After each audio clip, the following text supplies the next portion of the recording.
My name's John Maslowski. I'm the Chief Commercial Officer of Forge Biologics, and we're out of Columbus, Ohio. Forge is a AAV CDMO, so we're working to produce, develop, and also have full capabilities from plasmid to manufacturing for AAV gene therapies.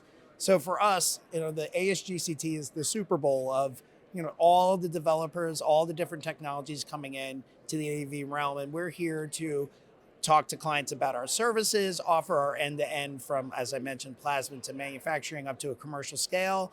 And really, it's a great place for us to produce and really display our scientific knowledge. We have a number of posters and presentations. We actually have 9, everywhere from molecular development to regulatory to actually a late-breaking abstract and talk that we had on our clinical program that we're also developing in a rare disease state called Krabbe disease. Recently, Forge was acquired by Ajinomoto Group, which is a Japanese company who has come in and really wanted to find an entry into the United States and to the cell and gene therapy field.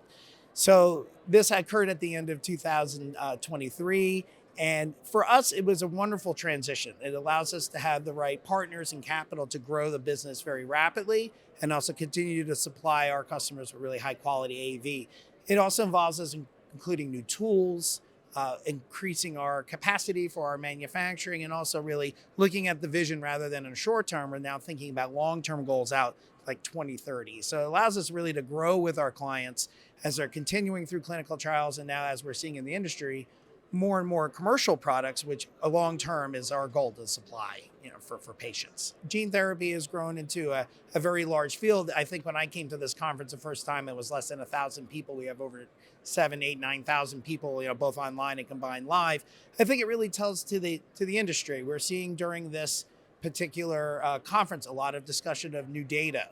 So advancements of clinical trials, rare diseases that have new clinical readouts. And so really showing advancements from that side on top of technical tools, also showing that we're not only creating better products, but we're also creating them more efficiently, cost effective, and for a wider scale. So it's not just rare disease, it can be actually much larger diseases as well.